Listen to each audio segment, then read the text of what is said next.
Muy buenas noches, estimados estudiantes. Bueno, vamos a dar inicio del desarrollo de la unidad 4, compensación de personas. Paso directamente a compartir con ustedes el material que nos va a acompañar durante el desarrollo. Entonces tenemos aquí,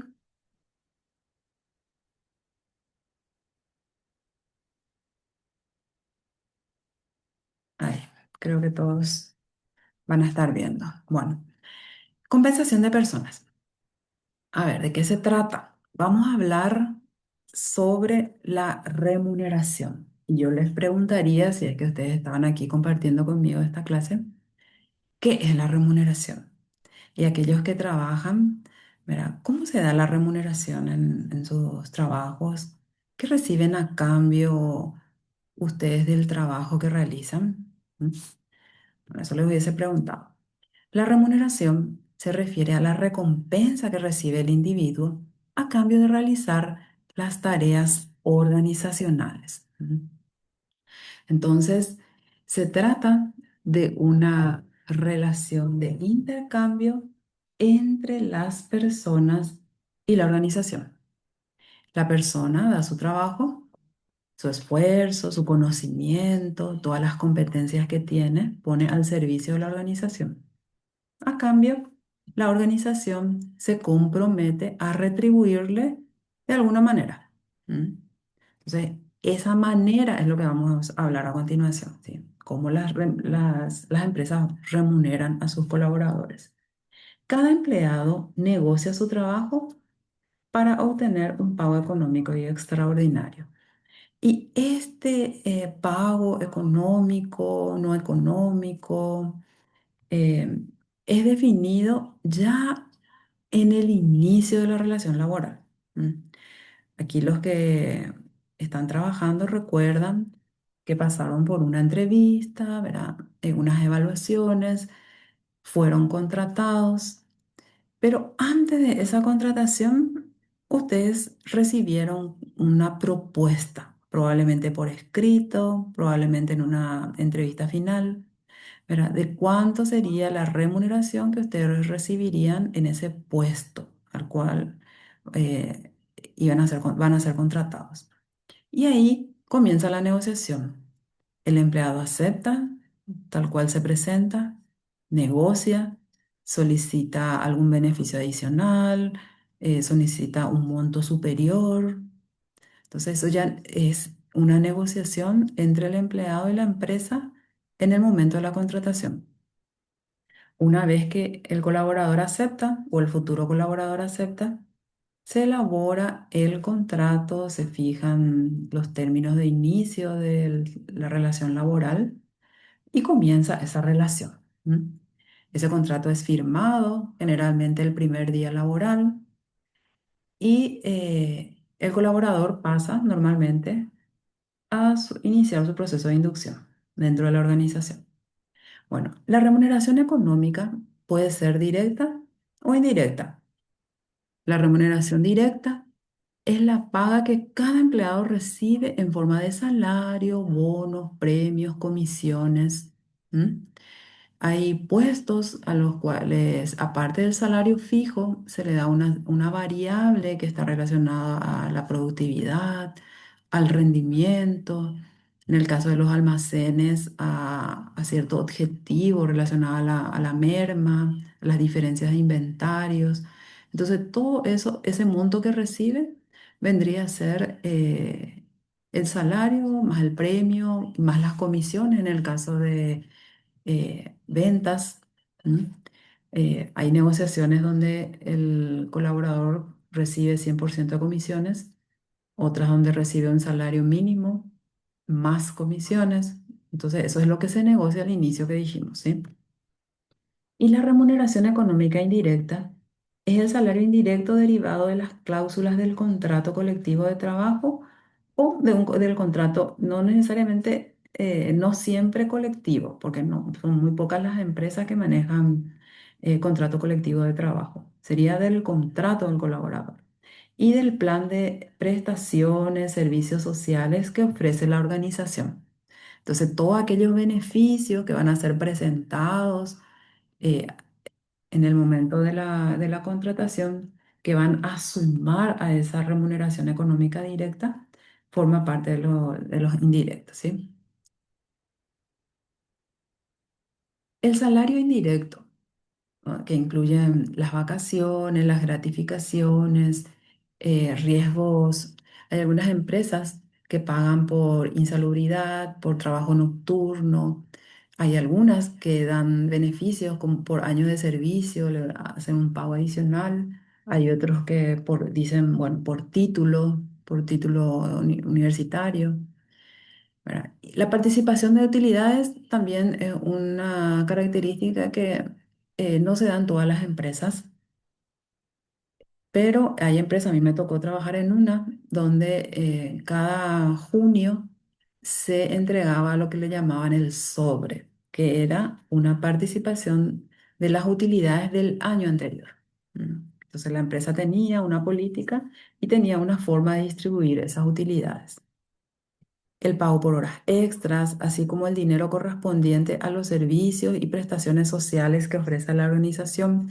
Hay algunas empresas que ofrecen subsidios por alimento, pagan los pasajes, por ejemplo, transporte, otros que dan pago de combustible, seguros de vida. ¿M? Generalmente esos cargos que van a estar moviéndose de repente en sucursales del interior. La casa central está en Asunción y las sucursales están en Ciudad del Este, en Encarnación, y entonces el colaborador tiene que desplazarse. Uno de los beneficios suele ser el seguro de vida. Entonces, la suma de todos esos montos forma parte del salario indirecto. ¿M? En una organización, cada puesto tiene un valor individual. Solo se puede remunerar con justicia y equidad al ocupante de un puesto si se conoce el valor de ese puesto en relación con los demás puestos de la organización y la situación del mercado. Por eso cuando estuvimos, ¿se acuerdan cuando hablábamos de diseño de cargos, de la importancia del análisis de los cargos? ¿Mm? Es donde se posiciona al cargo dentro de la arquitectura de la organización, dentro del organigrama. Entonces, a ese cargo se le da un valor. Si es un cargo técnico, si es un cargo de supervisión, es un cargo netamente operativo o es un cargo operativo pero con un gran peso técnico. Por ejemplo, un operario de una máquina que es altamente eh, tecnológica. Entonces, el colaborador tiene que tener competencias técnicas fuertes para ocupar ese puesto. Entonces, ese puesto es valorado por lo que es el puesto. ¿Sí? Por eso dice de que cada puesto tiene un valor individual. Entonces, como la organización es un conjunto de puestos con distintos niveles jerárquicos y de distintos campos de especialidad, la administración de sueldos y salarios es un asunto que abarca a la empresa en su conjunto y repercute en todos sus niveles y sectores. Bueno, eso es lo que les estaba mencionando. Ahora, cada puesto está ubicado en un nivel jerárquico, ¿verdad? Y toda esa estructura organizativa, todo ese organigrama que habíamos visto, cada cajita, ¿verdad? Representa a un cargo con un valor específico. Por eso cuando hablamos de administración de sueldos y salarios no podemos mirar solamente el salario de los supervisores, solamente el salario del analista de compras, solamente el salario del PCP. Se mira en su conjunto, repercute el cambio o el incremento de salario en un puesto, repercute en todos los demás puestos. Entonces es un tema que las empresas lo toman con muchísima seriedad y con mucho eh, conocimiento. Necesitan información para tomar estas decisiones.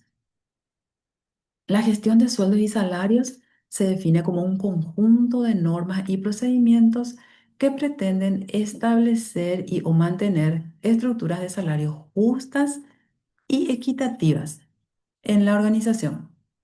¿Mm? Entonces, la gestión es un cargo, el cargo, vamos a decir, generalmente de recursos humanos, de gestión del talento humano, o en algunas empresas más pequeñas del área administrativa que se encargan de gestionar los sueldos y salarios, ¿verdad? Se necesita un conocimiento técnico sobre el tema. No sé, acá no se puede improvisar, ¿verdad? Y dice que esta gestión se define como un conjunto de normas y procedimientos, o sea que está establecido, está definido de acuerdo a la empresa, de acuerdo a sus políticas. ¿Mm?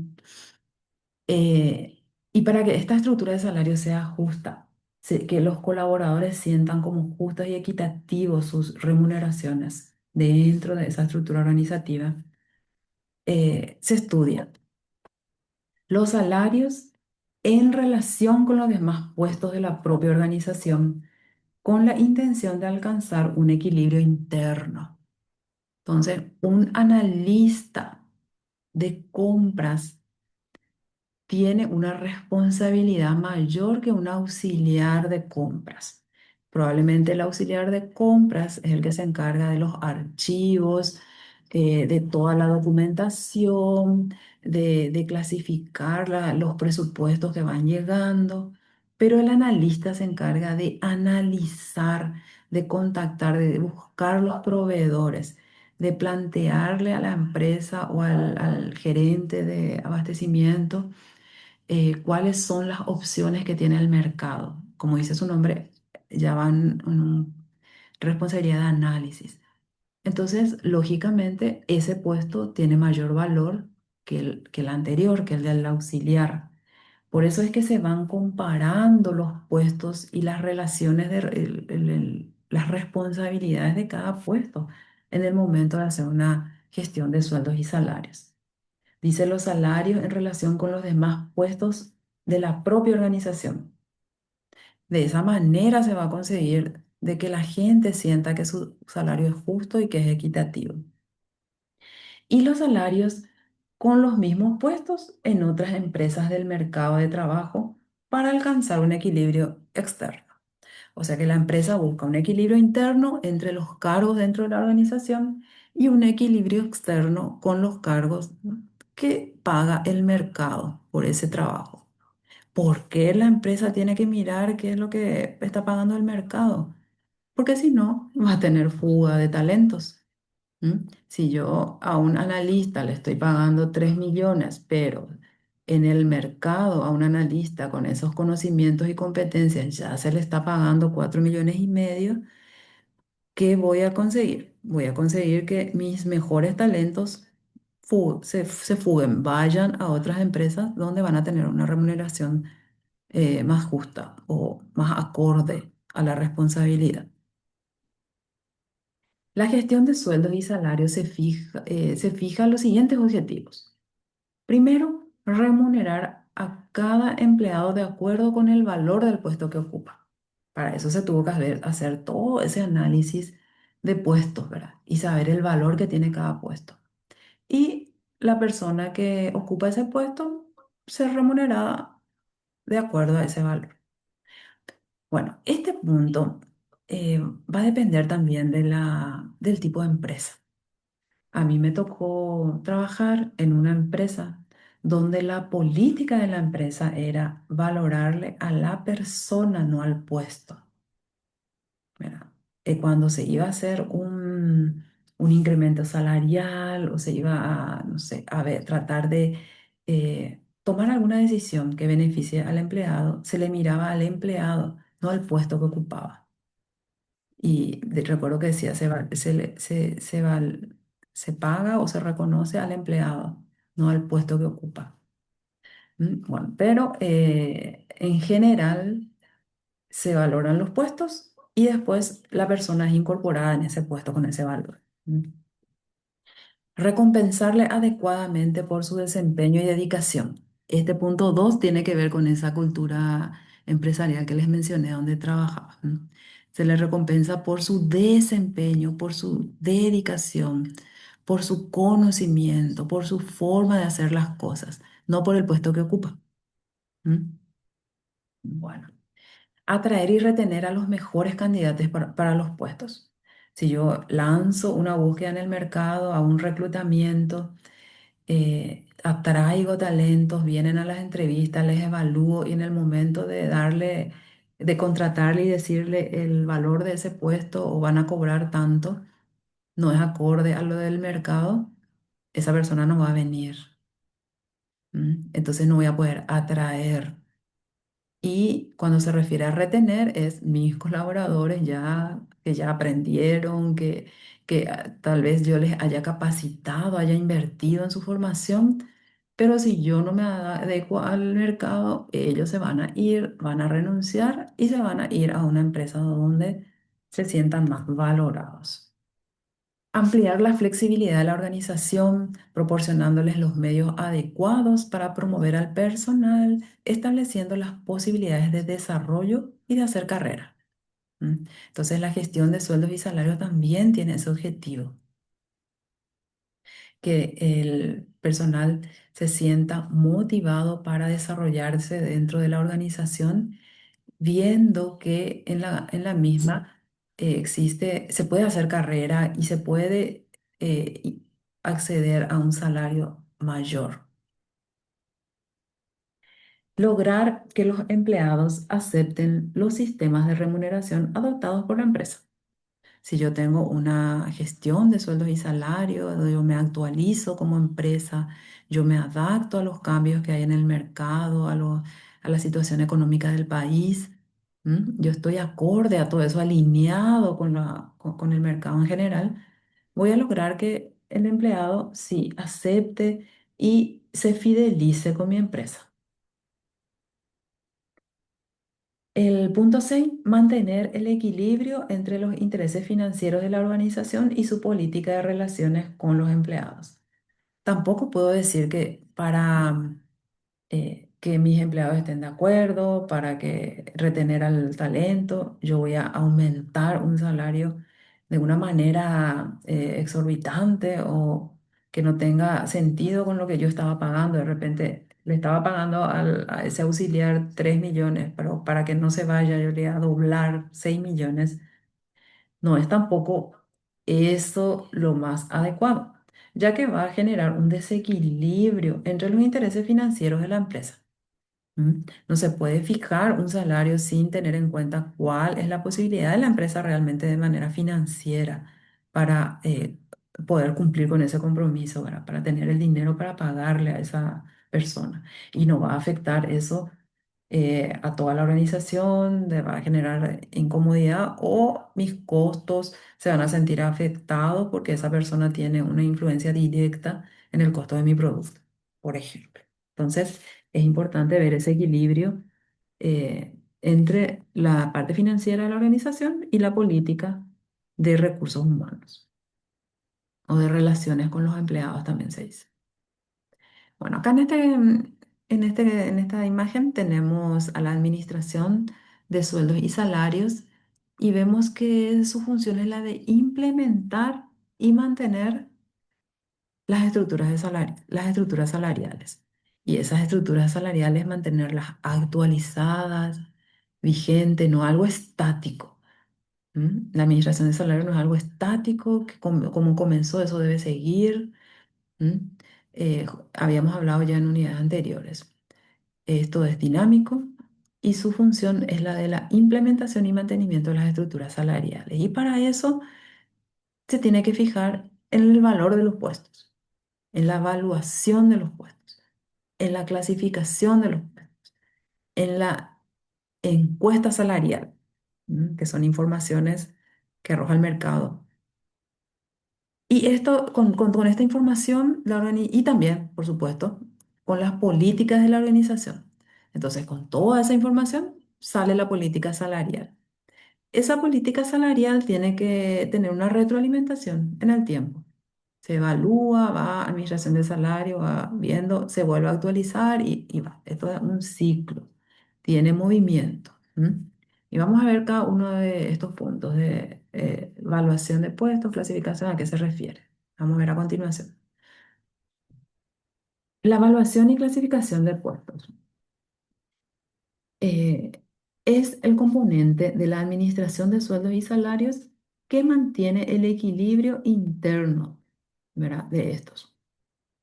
Eso que es la administración la que le mantiene el equilibrio entre la evaluación y la clasificación de puestos.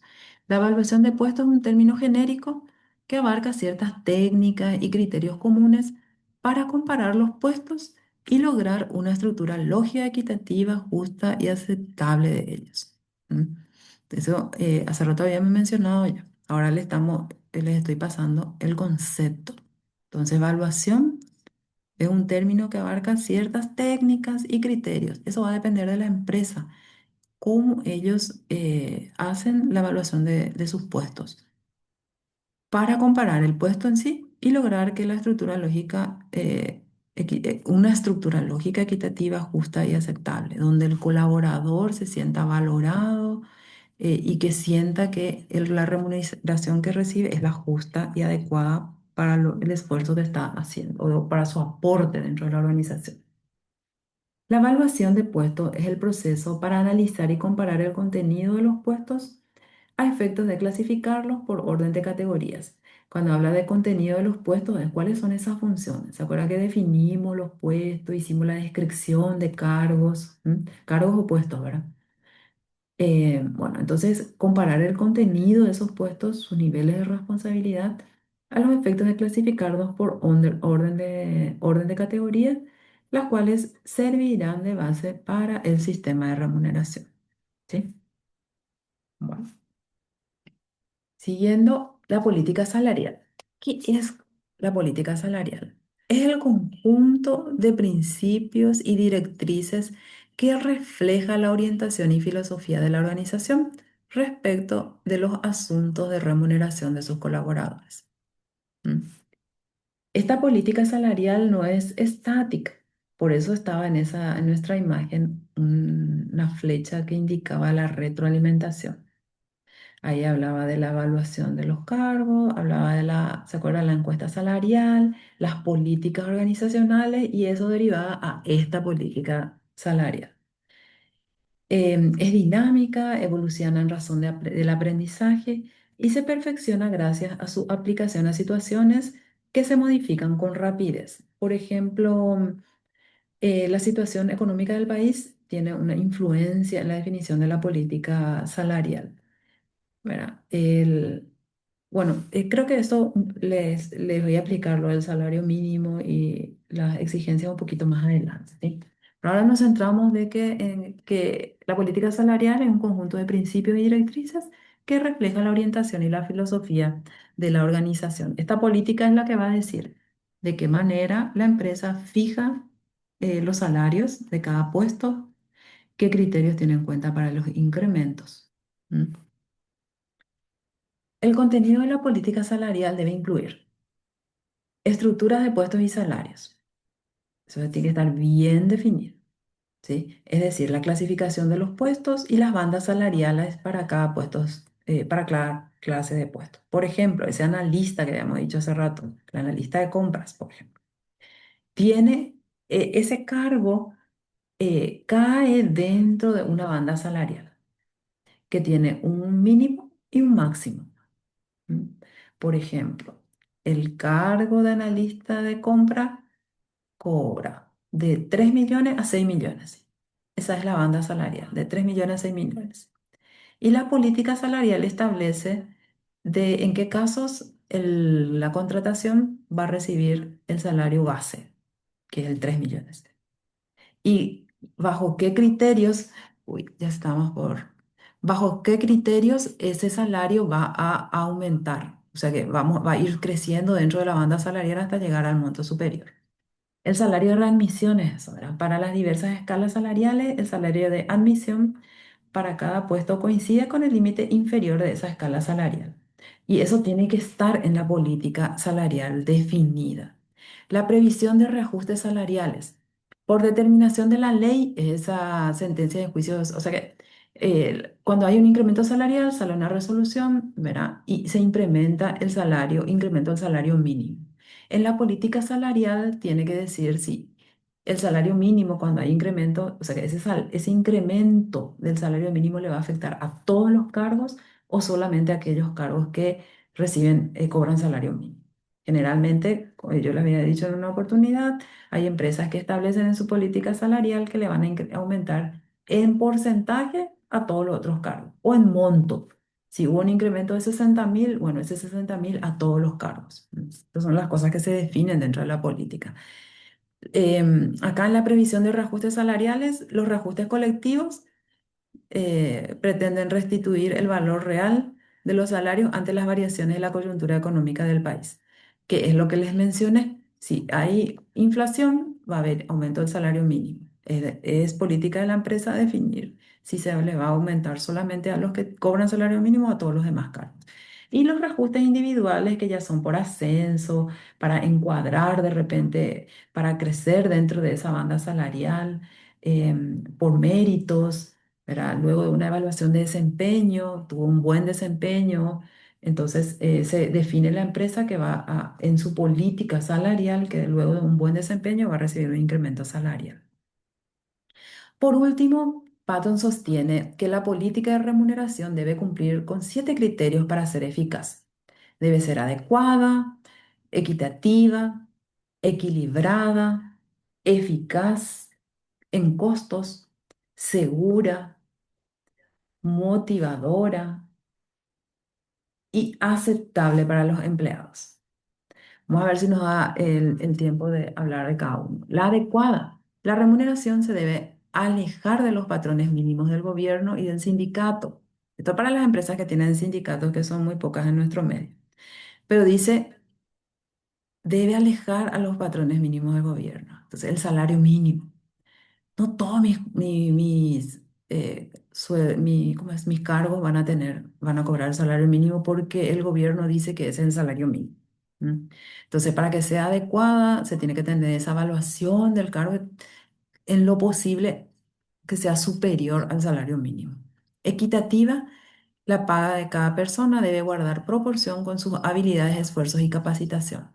Va a depender de las exigencias que se requiere para ese cargo. Equilibrada, los salarios, prestaciones y otros pagos deben proporcionar el conjunto de un paquete razonable de premios. Debe ser razonable y se debe equilibrar un salario alto y prestaciones también altas. Bueno, hay que pensar en el equilibrio financiero de la organización. A veces los salarios son bajos y las prestaciones son muy altas. Entonces, hay que ver si eso es beneficioso, por ejemplo, en los que cobran comisiones, salario mínimo y luego el resto un porcentaje bajo de comisión y así. O sea que hay empresas que pagan solamente comisión, eh, que la idea es que sea equilibrada, que sea eficaz en costos a partir de lo que la organización puede pagar. Los salarios no pueden ser excesivos, es lo que mencioné hace rato en ese ejemplo. Segura, los salarios deben representar un monto suficiente para dar seguridad a los empleados y satisfacer sus necesidades básicas. Todo esto hay que pensar, ¿verdad? En el momento de definirlo, la política de remuneración. Motivador. Los salarios deben alentar eficazmente el trabajo productivo. Debe ser motivador para que el trabajador produzca, ¿verdad? Sea productivo, se pueda medir su productividad en función a la motivación que tiene por lo que va a percibir como salario. Y aceptable para los empleados, estos deben comprender el sistema de los salarios y sentir que es razonable para ellos y también para la empresa. ¿M? Bueno, con esto terminamos. Yo les preparé, a ver, stock. En estas presentaciones yo les hago un resumen para que podamos conversar sobre el tema. Lo importante es que ustedes puedan leer los materiales de lectura, hacer los ejercicios que están planteados en el aula virtual, ponerse al día con todo eso y hacer cualquier consulta que tengan en el chat. Prácticamente en este periodo no nos estuvimos comunicando, era nuestra comunicación fue muy baja. Entonces, quiero que sepan ustedes que yo estoy a disposición. Mi conclusión es que están entendiendo bastante bien todas las lecturas de los materiales que, como ven, fue elaborado por el profesor Celso Cárdenas. Este material, yo tomé esta aula en este semestre. Entonces, por lo que veo, están aprovechando al máximo los materiales hechos por el profesor y eso está bien, es positivo, ¿verdad? Pero no dejen de consultar ante cualquier duda. También me van a encontrar en el Departamento de Tecnología de Producción. ¿M? Bueno, que tengan un buen descanso. Buenas noches.